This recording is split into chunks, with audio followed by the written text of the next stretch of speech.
Okay, everybody. Okay, so I just want to start with these. I just thought these were very interesting words, and they're going to put a lot of what's going on outside there in history right now in context. Okay, so Moira Kersner was kind enough to send me this like 5-minute words of chizuk from this Rebbetzin Golshevsky. Okay, Rebbetzin Golshevsky. So I have a feeling that Rebbetzin Golshevsky is a Breslover because she was quoting Rav Nachman. So I'm making that assumption. So what's very interesting, so Rav Nachman says that at the end of days, which we are nearing, right, at the end of days, you know why? Because you have to appreciate something. The end of days in God's world and in history's world is soon. Like 100 years in history is a blink in the eye. Like if you stop and you think about it, like it's really a nace. May Hashem give her only continued good health. But Mrs. Hochman has lived 100 years. Do you know what I'm trying to say? So we have to appreciate like 200 years is two Mrs. Hochmans, you know, like if you think about it. So it really is Mitzvah Hashem around the corner. So with Nachman of Breslov, he died before World War II, even I think before World War I. So Rav Nachman of Breslov says a very interesting thing. He says at the end of days, there's going to be terrible confusion and terrible anxiety, and the world is going to be shaking. Okay, so my question to you really is, what was Rav Nachman's world like? Like, it's very funny that he would say at the end of days, this is what the world is going to be like. Do you know what kind of life Rav Nachman lived in? What kind of history that was going on, like his story, Hashem's story. So it was terrible. There was incredible disease, poverty, and war, and Napoleon is walking through Europe and conquering. And on the same time, there was this new movement in the Jewish people called the Enlightenment, because Jews were being emancipated. They were being given the vote, and they were being able to go to universities. And suddenly all the Jews are like throwing all their Torah out, chas v'shalom, but that's what was going on. So if you compared that to the world that we're in now, in some ways, I'm going to be honest with you, your world is even easier. So like for a minute there, like take a deep breath. Like these rabbis are saying it's gonna be crazy confusion and anxiety and all this. It's gonna be crazy world. And meanwhile, like that's what also kind of throws us. Like 100 years ago, there was the Holocaust. Could you imagine anything darker? I don't think we could imagine anything darker. Like we can't even talk, I can't talk about it. Like it's very hard for me. I'm sure it's very hard for a lot of people. Like to even think about, think your parents were in that, you know, like, do you know what I mean? Like it's so, right? So you would think, like I always tell you, the Kleisenberger Rebbe never cried once during the whole Holocaust, as far as we understand. The time he said he only really let himself cry was when the American soldiers came to free him in the concentration camp, because he thought it would for sure be Mashiach. It was the only time. So it's interesting for us to say this line, you know what I mean, that there's going to be anxiety and confusion. So what the Rebbetzin said was something very interesting. She said that you will live in a time where people have so much anxiety and panic and confusion over much smaller things than the past generations. Like if you stop and you think for a second what our parents could handle compared to what we can handle. So what the rabbis are really saying is that you're going to be in a generation where people panic and feel anxiety and feel confusion so much faster, so much easier, so much, they're like on the brink of it all the time. So even let's just take Corona out of the picture for a minute. We already had a society that needs antidepressants and anti-anxiety medication, right? Like they're saying the kids in high school, the kids this, the kids that, the kids this, the kids that. And I think part of the issue of why we're so anxious is because technology never gives you a chance to think quietly.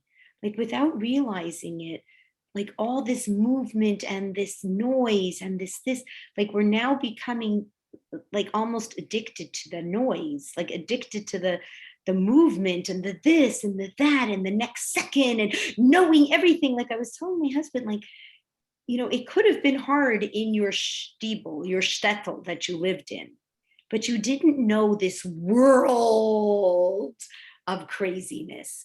In the shtetl, you enter the this one and the shatrin this one and the this, that one. Like, when you saw Fiddler on the Roof, like it was like, like when you listen to Mrs. Hoffman talk about her world, how big was her world?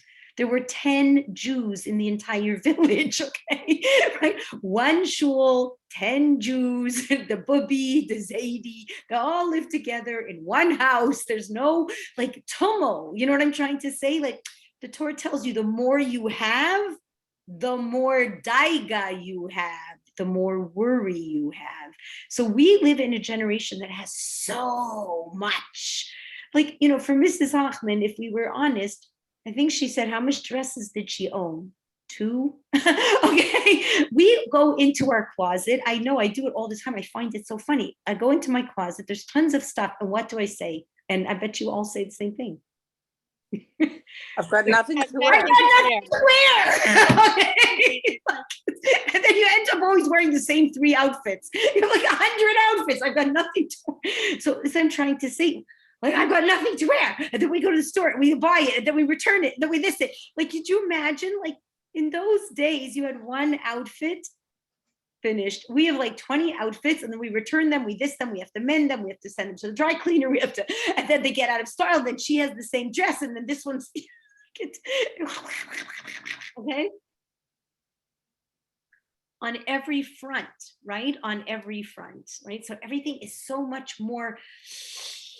So in that way, it's a very interesting perspective on the story, because sometimes like we all panic, like, oh my gosh, we really couldn't take the same stresses that they gave in the old days. Guess what?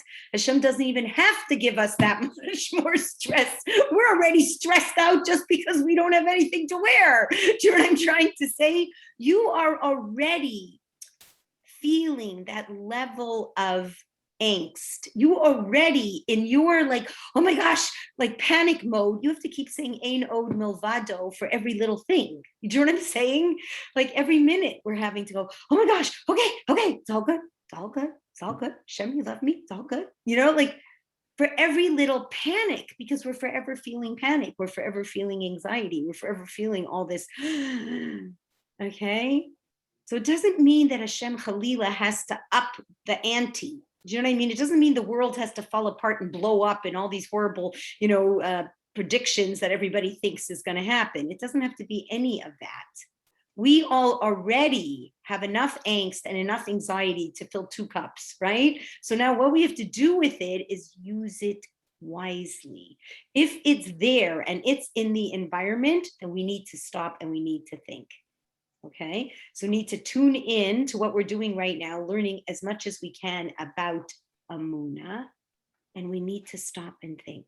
Okay, like it's a crazy world, but all these like the people do all the meditation. If you ever listen to meditation, I crack up. It's like they're just talking Torah. They're literally talking Torah. They're saying, you need to quiet down. You need to get into yourself. You need to realize life is a perspective. Life is a choice. It's all the things that Torah tells you. Like get rid of all the excess voice, the excess this, the excess stuff. Like take it down. It's a lot more simple. For us, it's like what brings this? Just closeness to Hashem. And those people, right, who will have been talking to Hashem, right, those people who spent their time talking to Hashem and learning, you're going to be able to control this anxiety and angst so much more than those who haven't, right?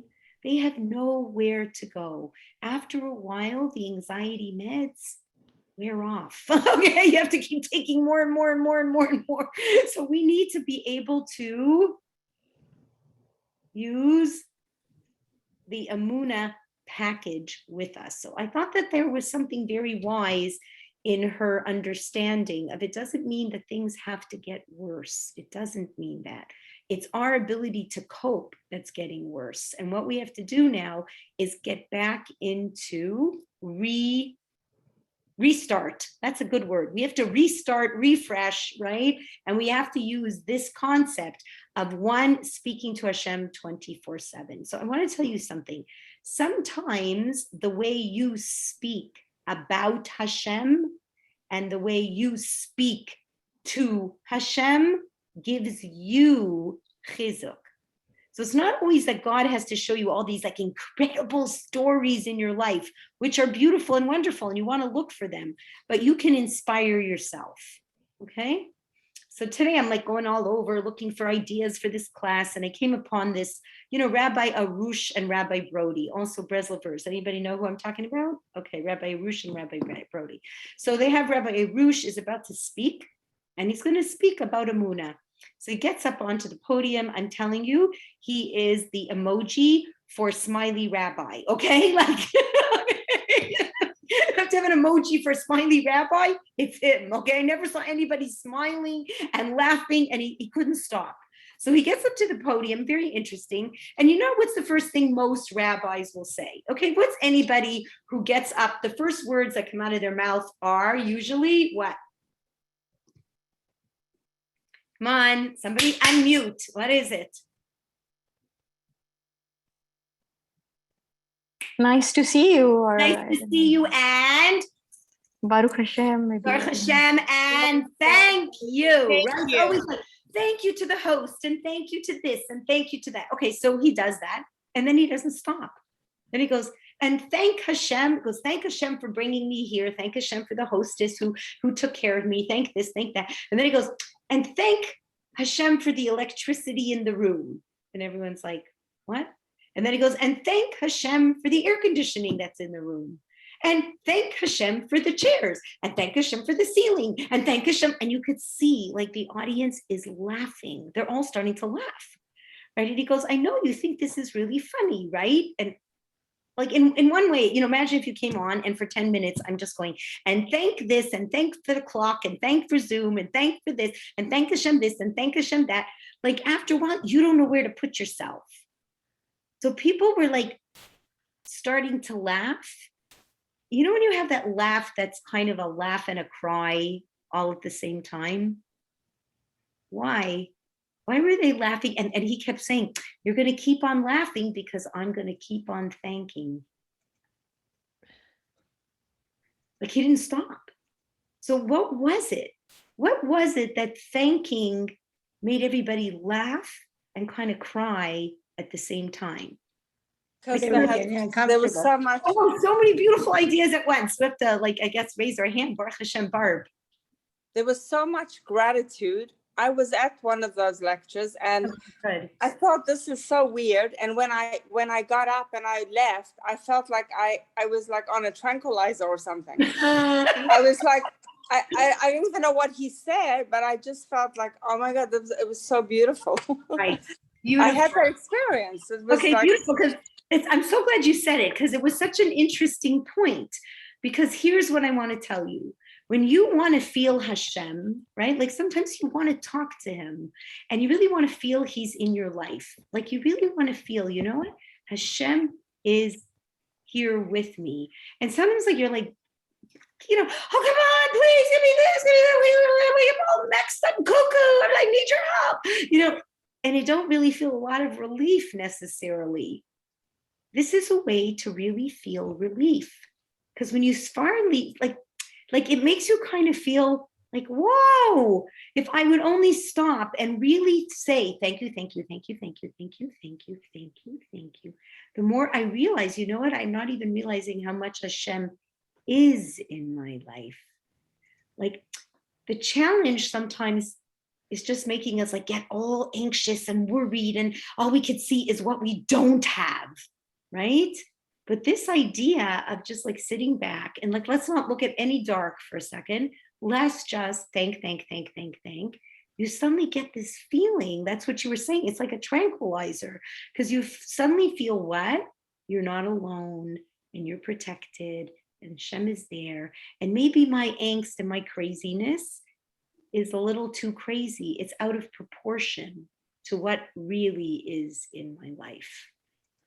Do you know what I'm saying? It's out of proportion, because I'm really forgetting how much Hashem is in my life.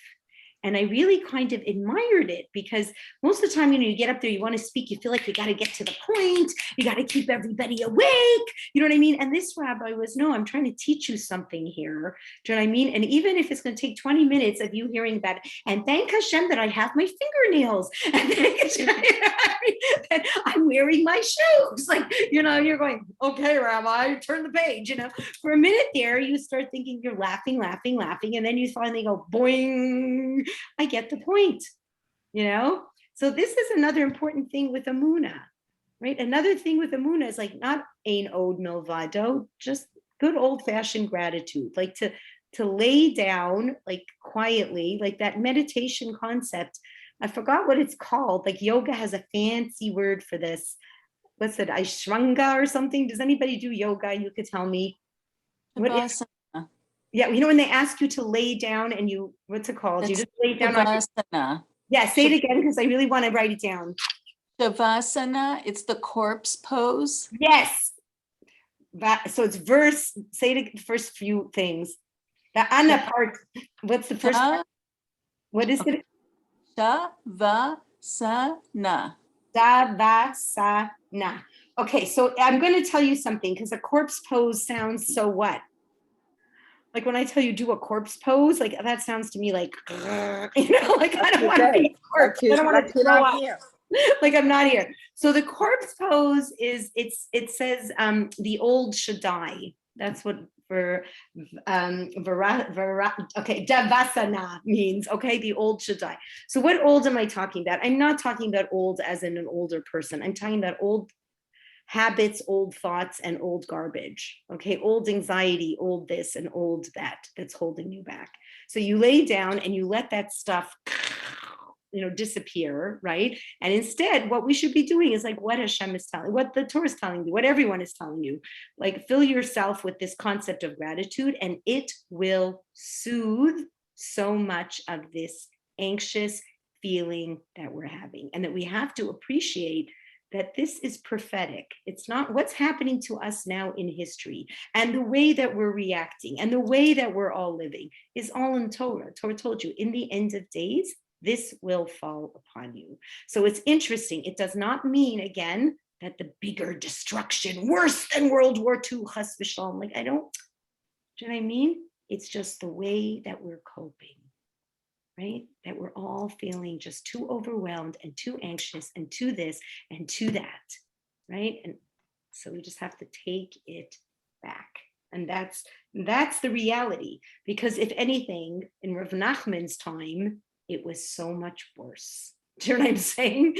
Like it was so much worse. So if anything, that's when you should have had like the end of everything. So here's what we're seeing, okay? So what we do have to appreciate that history has a chain, and that whatever Hashem is doing, it's like he's crocheting, right? So, he's like doing the tapestry, and the tapestry will be done. We're like that little stitch, ow, you know what I mean? This one stitch, that one stitch, but it's all lining up for this beautiful tapestry at the end, okay? And that's something that we have to remember. So we worked last week, which was very important. Remember, we worked last week and it was on these 3 assumptions, remember? So we were talking about it in the 3 assumptions that we learned from Eov, from the Sefer of Eov, which we said Eov was the Sefer that really described like people having the worst challenges, how to go through them. He never loses his Amunah. He just wants to understand what he is supposed to do. That's all. What am I supposed to learn from all of this stuff? So the 3 things that we always have to know, like you're hit from a challenge, remember the 3 things that we have to know. Hashem is just, okay? Okay, so I'll tell you a story. Like this story blew my mind. Okay, so the stories, I've been listening to Rabbi Yoel Gold. He's got these really amazing stories that are very current and that he, checks out, and then he does these little videos and they're really beautiful. So this story is probably one of the most painful stories I could ever hear. So this man, I don't have the names, so we're going to make them up. So this man, whatever his name is, Mr. Goldberg. Okay, so Mr. Goldberg, always went to visit his granddaughter in camp. The kids go to the sleepaway camps. Now they're not doing it so much, but once upon a time, there was something called visiting day. Who remembers their parents coming? Okay, so you couldn't wait for that, right? Because they brought you all the candy, all the junk. Okay, so visiting day was like a really important day. Anyway, so this Zadie, right? The Zadie and the dad would always come to see the little girl on visiting day, like the granddaughter, right? So she was so excited. Anyway, the dad and the Zadie were walking together, and they're walking, in the campsite. It's very typical. And the Zadie sees another man walking towards him. True story. And he goes, "Oh, hello," like this. And the other guy goes, "Hello." And then they part ways. So this Mr. Goldberg was always like a very friendly guy. So his son was like, "Who was that?" Like he thought it was a little odd. Like usually, the Zadie's more like, "Hi, Shlomi," or "Hello," or like, but just like, like this. So he asked him, "Who is that?" So he said, "It was a good friend of mine. Before the war broke out, we were very good friends." Goes, "You were good friends? How come you never introduced me? Like, I always know all your friends. Whoever survived was such a big thing for you. You always, why wouldn't you tell me who this is?" He says, "I'd rather not talk about it." Okay. So it was bothering the son a lot because he just never saw his father kind of turn that way. So, whatever, a couple of weeks later, he says, "Abba, it's been bothering me. Like, I don't know. I don't know why. It just bothers me. It's not like you. Would you mind to tell me the story?"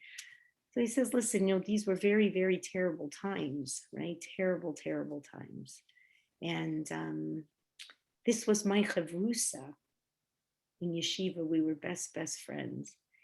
And, I had a baby and he had a baby and a wife. And he was talking to me and he said, how have you made any plans? Like the Nazis are coming, this is going to end bad. Like, I think they lived in Romania." He said, "Do you have any plans? Like, how could we get out? Do you have any ideas?"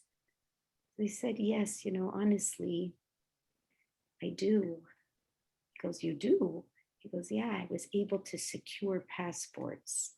I guess, I don't know if it was fake, like not as Jews, something like that. I'm not sure, but but I was able to secure these passports." So the guy goes, "Really?" He goes, "Yes, for me and my wife and my baby and my mother-in-law and my father-in-law." So he goes, "Really? Where are those passports? Like, where could you hide them?" He goes, "Me and you, we have that hiding spot that we always used. You know what I'm talking about." And the guy goes, "Yeah." So next day, this man, Mr. Goldberg, goes to find the passports. And guess what happened? The other guy, They're gone, yeah. they were gone, right? He ended up deported to Auschwitz with his family. They were all killed. He was the only one who survived. And this man had taken the passports, his good friend. He used those passports and escaped. That was the man that he said to his son that, we were just walking with in camp a couple weeks ago. So the son turned livid, like mamish livid. And the son says to him, "What? I can't believe this. How could you not be so mad? He murdered your family." Like he loses it. And this Mr. Goldberg says to him, "You don't understand. Those times were the worst times on earth. We weren't human anymore. All we wanted to do was survive." I can't blame him. Could you imagine, like, to be able to be that forgiving and to be able to do such a thing? Like, this is a different, reality of who we are. Do you know what I mean? It's just in a different page in history. It's a different everything. So then they show you, which was very beautiful. This man, this Mr. Goldberg, went on, he got married, he had children, they had children. He had a huge, like they show it like a wedding picture where he's sitting right next to his Einiklach and all his children. And it was such an incredibly large, extended family. It was beyond belief. Now you need an incredible amount of emunah. Like, can you imagine what you need to survive such a story, right? Besides, like, just put it into perspectives. Besides being angry at Hashem, and how could you let this guy get the passport, and how could this guy do this to me, and I lost my family, and meanwhile my family, it's like a deck of cards, like trading in. Like, it feels like you traded, like this guy traded his family for this one's family. Like, it's beyond. So how do you get through all that, right? You have to realize, because what did I tell you? Hashem is just. You know what I'm trying to say? Like, this is something to really be thinking about. Hashem is just. To say it over and over and over and over and over again. And you could only live through such a story in the context of a world to come. You could never, I don't think anyone could live through such a story outside of a world to come. If you really looked at this as the only world you're in, Hashem is not just. Where do you see Hashem's justice in the story? This guy walked away with his family, you know what I mean? And your family didn't, you know what I'm saying? You don't see the justice. So you could only put this into this context. If you would not, you could lose your mind and you would want to kill this other man. Like, I'm just being real, right? Let's just be, open, upfront, and honest. All right? So these people, so I'll tell you another story, another beautiful, beautiful story, because when you want to see like Hashem in your life, right? So what do they tell you? If you don't believe in God, so they say, the way to look at it is when you find yourself in these stories where the statistical probabilities are beyond reason. Like, it's just not possible for something to have happened like this. Like the possibility is so like zero. So this is another incredible, beautiful story. Okay. So this, let me just tell you the name of the rabbi because I have it. So I'd like to really, want to give credit where credit is due. So it's Rabbi Levi, it's Rabbi Levi Welton. Okay, so contemporary. This is a guy who's a rabbi right now in a shul called the Lincoln Square Jewish Center in Westchester. Okay, so this guy's the rabbi there right now. So as far as I know. So Rabbi Levi Welton, okay, so he's in Westchester. And he had, he's got a nice family, a wife and a child, and very sweet. And his parents, they live in California, and they're going to move. All right, so they're moving, and they moved to Sacramento. They live one part of California, now they're moving to Sacramento. And he wanted to do a taiva, wanted to do a nice thing for his parents. He wanted to go and help them, which is beautiful. Your parents are moving, he felt for them. He thought it would be so nice. Him and his wife, the baby, they'd go, they'd visit, they'd help schlep the stuff. They'd, make them feel welcome in their new home and just start it off right. It would be such a nice idea. Okay, fine, beautiful. So he goes, tra-la-la. He's there for Shabbos, and his father tells him, you know what, let's go to shul. Okay, we'll go to shul. So it's a small Chabad shul. He's also a Chabad rabbi, small like Chabad shul. And, in Sacramento, they go in and they, have the service. And then when the service is over, it happened to be that it was a girl's bat mitzvah, all right? And there's a kiddush. So this Rabbi Levi, Welton, he says to the dad, Dad, if you don't mind, I feel weird staying at the kiddush, let's just go home. So the father says, no, it's a very small shul. Like, if we leave, there's nobody going to be here. So let's stay. Okay, so once Rabbi Welton is staying, he decides he might as well go up to the father of the girl whose bat mitzvah it is, say Shalom Aleichem, wish him a mazel tov, fine. So he goes up, and this guy is obviously a convert, okay? He is a Hispanic. He's from, Hispanic. You could tell, that he was converted. And he has this nice family, beautiful family. So he goes up, he says to the guy, oh, hello, what's your name? The guy says, my name's Chaim. He goes, oh, Chaim, that's a beautiful name. Why would you have picked that name? I know you had your opportunity. He says, yes, you're right. I'm a convert. And, so he goes, so why did you pick that name? He goes like this, I'm sure there's a story, right? When you went to pick your name. So he wants to make small talk. So he goes, yeah, there is a story. I'll tell you, a couple weeks before I had to pick my name, I was at a shiur. And this rabbi was speaking, and he said like this. He said, if you meet a Holocaust survivor, and they never went through the Holocaust, and after the Holocaust, they don't believe in God, then know that they're human. They're very human, and you can never judge them. You should never say anything critical about them. Just know that they're very human. But if you meet a Holocaust survivor and they tell you they still believe in God, then know that they're an angel and they're not human anymore. He said he was very taken by what this rabbi said. It was sitting in his head.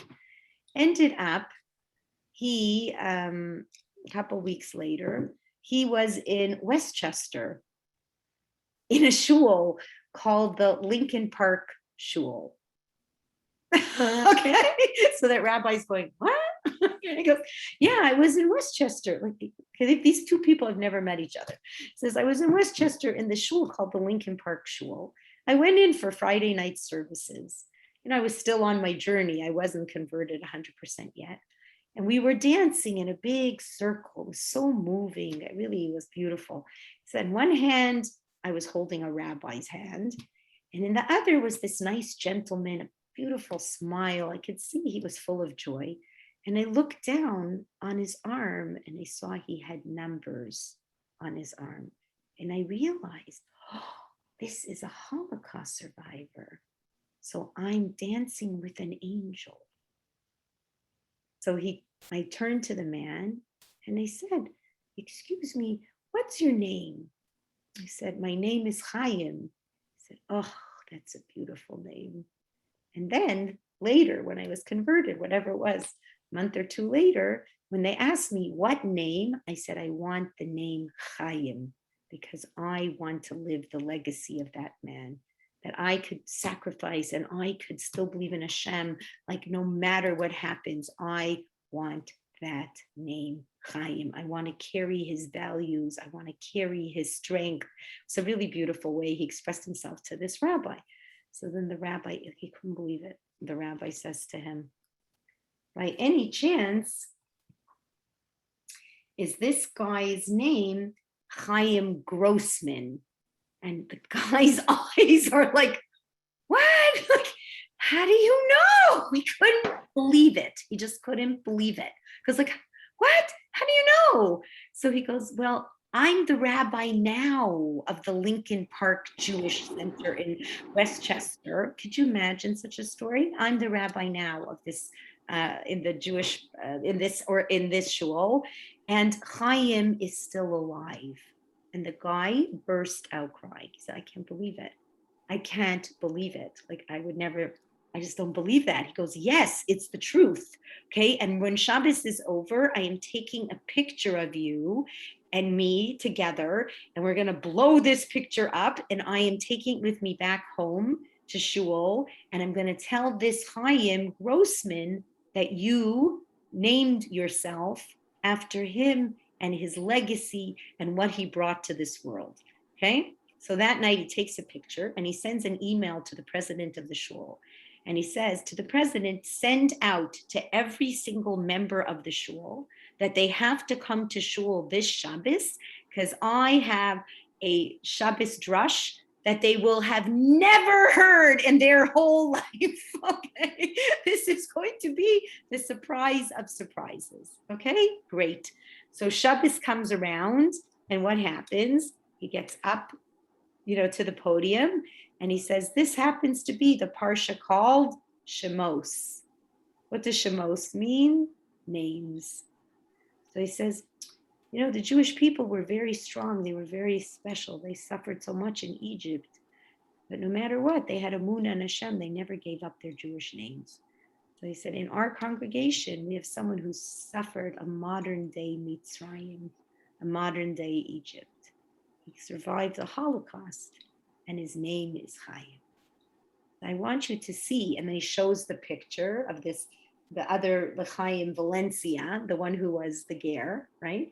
He says, you see this man? His name is also Chaim. Do you know why? Because he met our Chaim, and he tells over the whole story, and our Chaim is like an angel, and he tells the whole story that everybody's bawling their eyes out, right? They just can't believe it.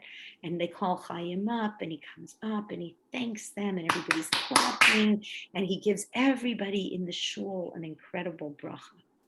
But why were people crying so much? Because Chaim never had any children.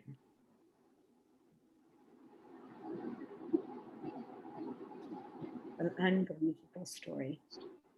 And this man named himself after him. And now his name, Chaim, right, comes into this whole legacy. And this Chaim Valencia, a really like a beautiful religious family, beautiful family, Torah family. And you saw in the picture, he had like at least 5 or 6 kids. It was like, so, do you see what I'm saying? The statistical probability of that story is beyond, it's like negative 0.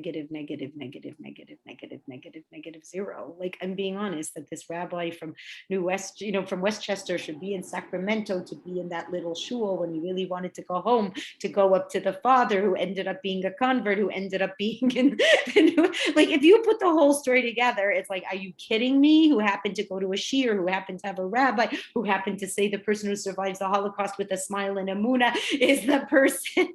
So it's very interesting. So they show you Chaim Grossman, like, and he speaks for a minute on the video. And he says in the end, I just want to tell you, for all of us, he says, I just want this generation to know, if you want to stay Jewish, the only way you're going to be able to stay Jewish, he said, is if you have Amuna in Hashem. You have to appreciate that God created this world. God created all of humanity. We are one with God. That's how he ends the story. Do you know what I mean? And I thought that was so beautiful. So in you're looking at all these things, like, it's hard to see sometimes. Remember, we said that a couple times. The justice of Hashem is hard to see. But what is Hashem asking you to do? He's asking you to believe it. He's asking you to have the patience to see it. And if you won't see it here, you'll see it in the next world. You'll see it in the end of history. Now, that's a big, tall order. Having patience is not easy for any of us. For any of us, is it easy to have patience over the simplest things? It's hard to stay in line at Sobeys, let alone it's hard to, everybody try to do those, the checkout now, now there's all these like instant checkouts, like, and if you start making a mistake on the instant checkout, like, you see, like, no patience. Okay, now what's going to happen? Right? No patience, right? So this is your lifetime's work. Amuna equals patience. I'm just being honest. And patience equals Amuna. There's no way you're going to get around it. If you want to be a patient person, you need Amuna. And to have Amuna, you need patience. So it's like tied together. And that's it. Right? So it's just, some very, very beautiful ideas. Okay. So we said, one, that we have to appreciate that God is just.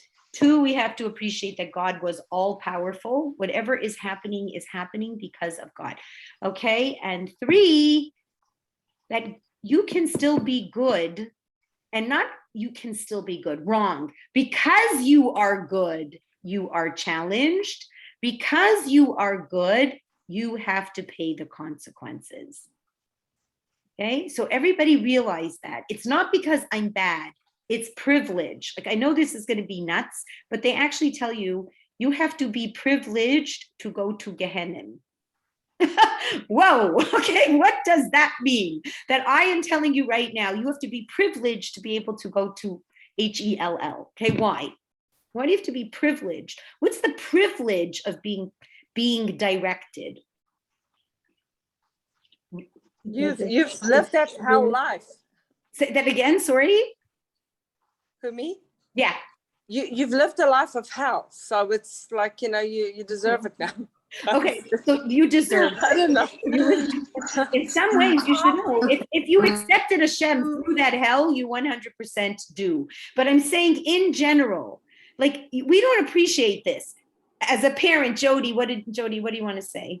I was going to say, if God actually loves you, he's going to put you through hell. And it seems very, very contradictory, but he's going to make you strong so that you can handle make you strong, but also who is the kid? Look, if you punish your kid, right? You're doing it to redirect them.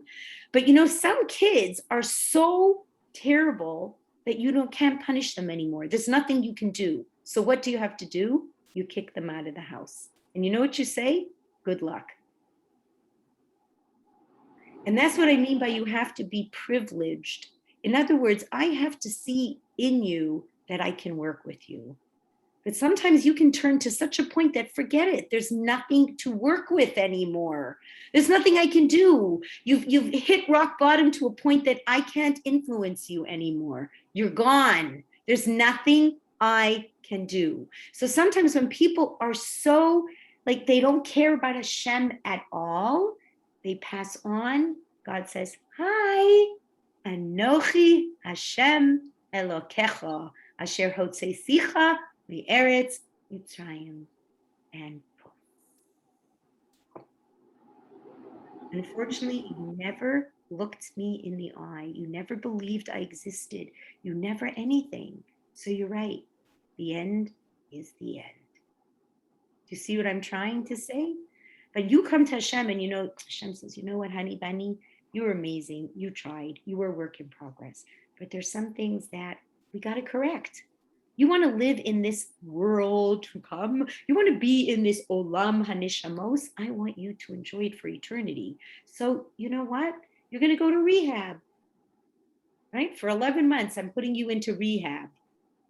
And then after that, you are going to enjoy this trip forever and ever. Now, let me just tell you this way. Don't ask to go to rehab, okay? If you live the right way in this world, you will enjoy this world and the next world, okay? I'm not saying, don't make that mistake. A lot of people think in the back of their mind, okay, so I get a little hell. What's the worst thing that can happen?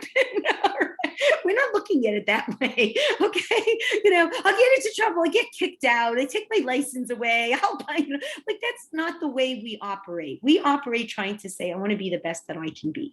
But what I'm trying to tell you is that you are good. If you're good, then Hashem cares to redirect you. If I see that you have potential, then I'll work with you. If I don't see any potential, that is the saddest reality, right? Then I just have to say, go it on your own and good luck, honey. Do you see what I'm saying? So this is the 3 things that we have to appreciate, okay? We need to appreciate this. Hashem is just. So when everything is going cuckoo, and why me, and why do I have the husband who's a maniac, and why do I have this, and why do I have that, and which we all have, and it's hard. Hashem is just, okay? Wherever my soul is, I don't know what I did in the past. I don't know what I'm doing in the future. I don't know exactly. But for some reason, Hashem is saying, this is what I need. And this is the best thing. And I've got to work with what is, not what I wish. I have to work with what is, okay? Perfect. The second thing, Hashem is all powerful. He got me in this. He can get me out this. He can help me through this. He can do anything. I'm good, right? And then I am good. Right? I'm good. That's why Hashem is waking me up. He sees that I have potential. Perfect. Okay, great. Okay, so we said we understand that idea, right? Okay, now, let me see what else I want to tell you. Okay, all right. Now, sometimes, okay, and this is not an easy reality. So sometimes we have these beautiful stories. Hashem is talking to you. I'm not sure who is ringing, but we have to, if you wouldn't mind doing it. Okay, I can't find it. All right, let me see. So sometimes, okay, so here we go. Sometimes Hashem is talked to, and it's in a very happy, nice way. Okay, so I'll give you another nice, happy, nice way story. Okay, so this lady's name is Betsy, true story. Okay, beautiful. Only the Jewish people have this, okay? So Betsy goes to Israel with her husband, Simon. True story. It's Rabbi Yoel Gold's aunt. Okay, so they go to Israel, and they decide, it was kind of random, like, you can't do that right now, but they randomly decided we're going to Israel, okay? No COVID, everything's great. We're just going to Israel. Okay, great. Go to Israel. And then they're in Israel. They go, where would you like to visit? So randomly, Herzliya. Okay, go to Herzliya. Now let's go for dinner. Randomly, go to this place called Meat and Wine and Company. Fine. all random, okay? All random. Walk into the restaurants. You know, in Israel, they have these like beautiful restaurants. They're 2 floors. So the second floor obviously is a much more beautiful view. You're on the patio. So nice waiter, she says to him, you know, you're such a sweet guy, but we would rather be sitting on top where we could have a better view. No problem. You know, takes her upstairs, gets her a new table. New waiter appears. So they start to talk to the waiter and they're making jokes and the waiter's saying, oh, you should order this, you should order that. And then she just turns to the waiter, she goes, by the way, what's your name? So he goes, my name is Barak. And she goes, Barak? And then suddenly she gets this like weird tingly feeling, okay? Like just weird. And he goes, okay, so I'll be back. You know, so Barak walks away. So then she turns to her husband and she goes, you got to find out what Barak's mother's name is. And the husband goes, what are you talking about? She goes, you got to ask him. You have to ask him. And his mother's name is Orna. So he goes, okay, you know, like what? So he goes, hey, Barak, is your mother's name Orna? And he goes, yes. So then her eyeballs are like, wow. And they're like, he's like, Betsy, what is this all about? So Barak comes back. And Betsy says to him, by any chance, did you fight in Gaza? And he says, yes. And then she says, like, were you fighting in Operation such and such? And the guy goes, yes. How do you know all this?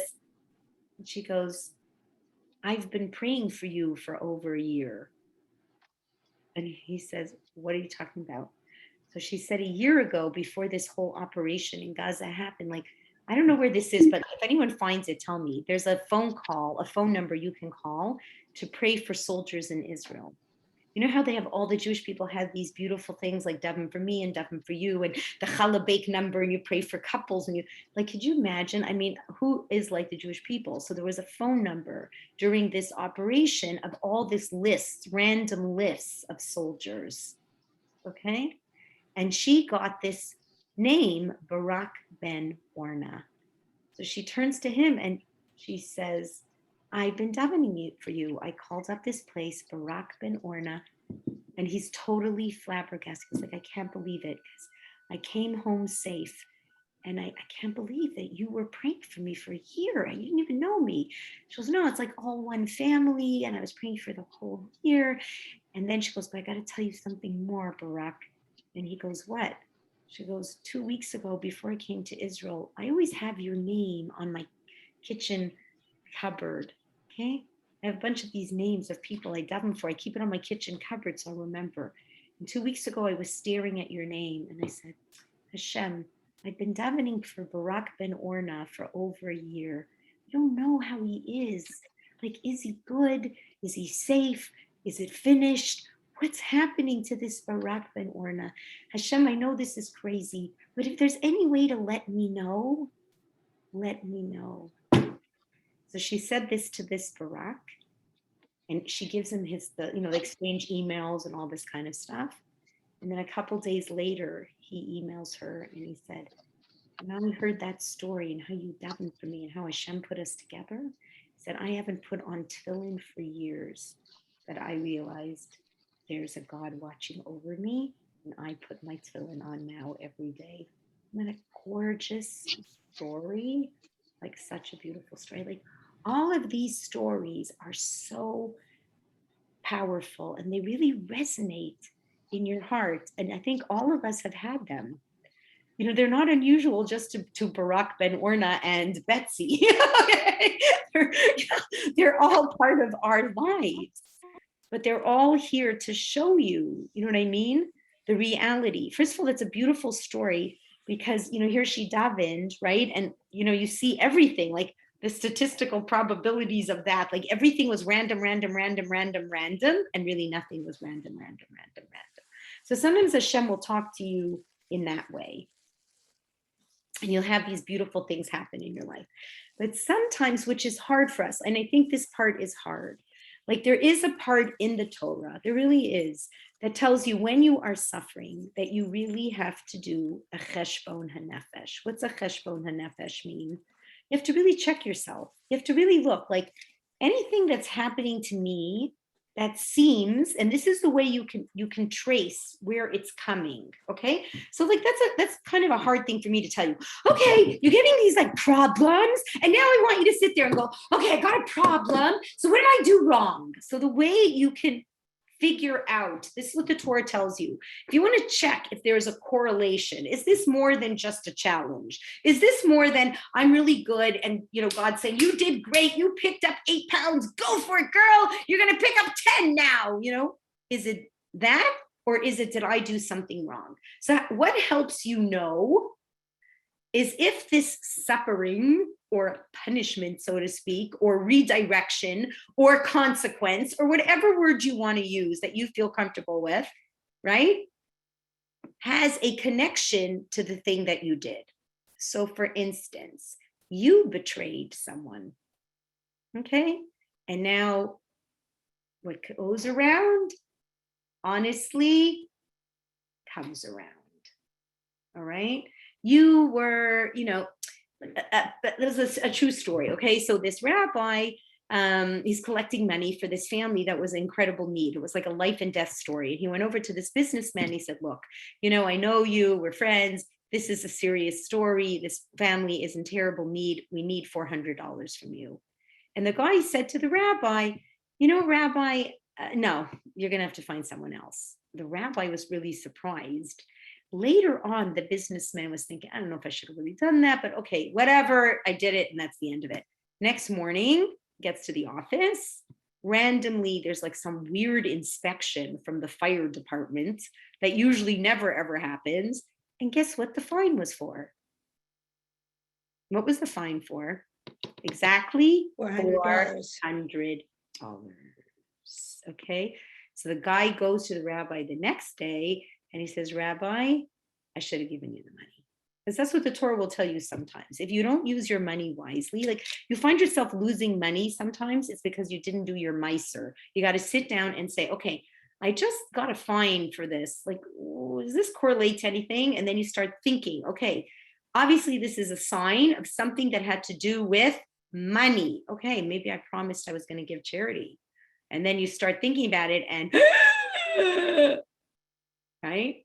I once had that with someone in the shul who told us like this phenomenal story where they were supposed to give a lot of charity, right? And they like really felt bad because at the end they couldn't give it and and then suddenly, they found this like, somebody sent some note from the bank that this and this amount of money was really owing to them and they didn't realize, and whatever, it's 10 years later, it was exactly to the dollar, to the cents, to the dollar, to the cents.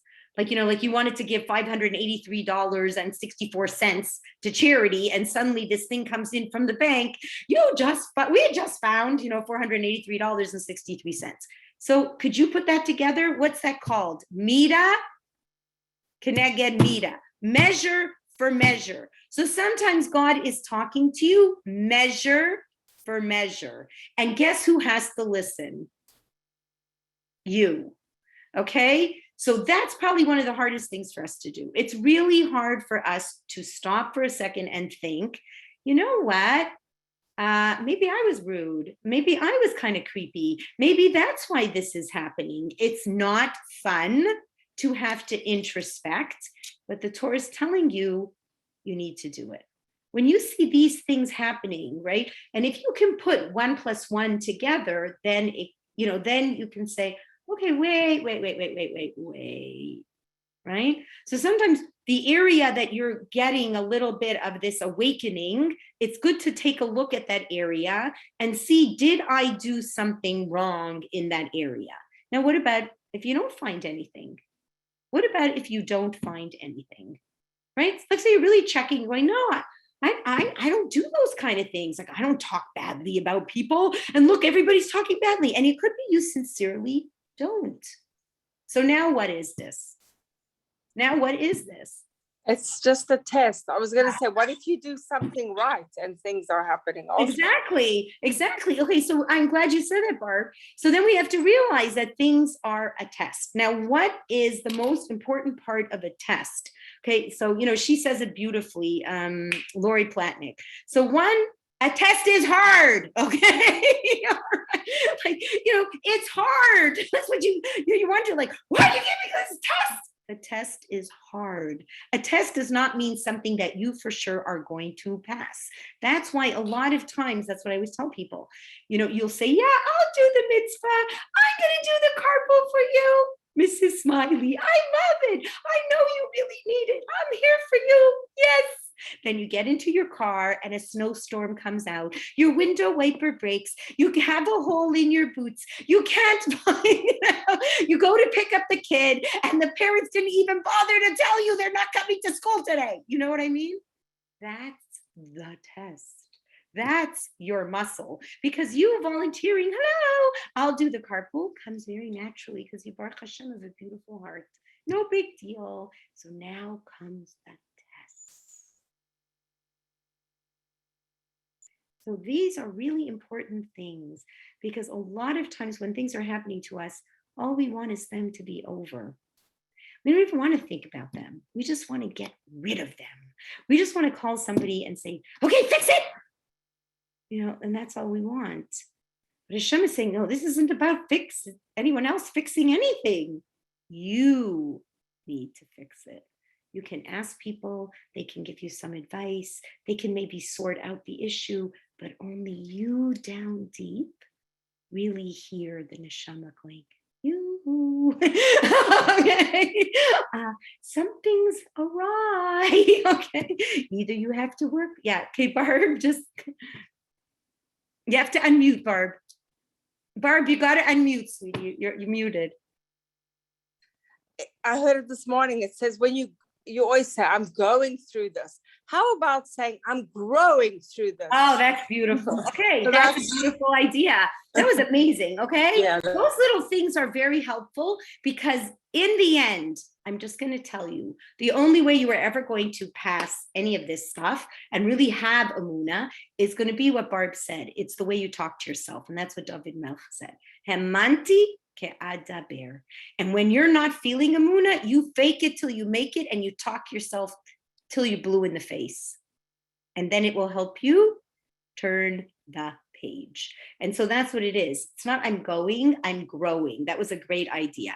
But so let's just look at today's messages, okay? So we understood the three, and I'm saying them again because I really want us to know them. Hashem is just, he's all powerful, and it's only because you are good, okay, that you get all these wonderful treats, all right? But remember, consequences and punishments and redirections and all that, it happens because Hashem loves us and he wants you to be better, just like you discipline your own children. And what you want to do is, when things are happening, to stop for a second and really introspect and see if there is a midah keneged midah. If the punishment is with money, the punishment was with somebody, talking rudely to you, the punishment is this, you need to think. When somebody said a good word to me, they were at someone's house and the kid was talking extremely chutzpahdik to the zaidi, okay, or to the bubby, whoever it was. The child was talking very chutzpahdik. So the person watching it pointed it out to the mother, and she said, I want you to know why your child is talking so chutzpahdik to the zaidi? Because that's the way that you talk to your father. And if you're not careful, your child is going to talk to you exactly the same way. So what goes around comes around. And it's important for us to understand there's a midah keneged midah. Do you know what I mean? It's in both, in the good, the bad, and the ugly. Like sometimes great things are happening to you because you are so good to other people. So Hashem is giving it back to you, right? But sometimes it's just this point of us being honest with ourselves and being able to really talk it out with Hashem. Like to have okay, Hashem, I want you to help me be better. It's not that I want to run away from this. I want to understand this. Help me, point out where I didn't pay the tzedakah. Thank you, because you know what? I promised I was going to, and now I'm going to sit down. I'm going to do it. Do you see what I'm saying? So that's today's Emunah. So we should take a lot of chizuk and go out there and grow with it. Okay. All right.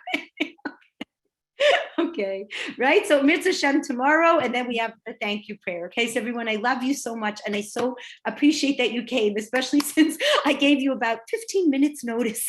Okay. Okay. Okay, next week. Thanks so much, everyone.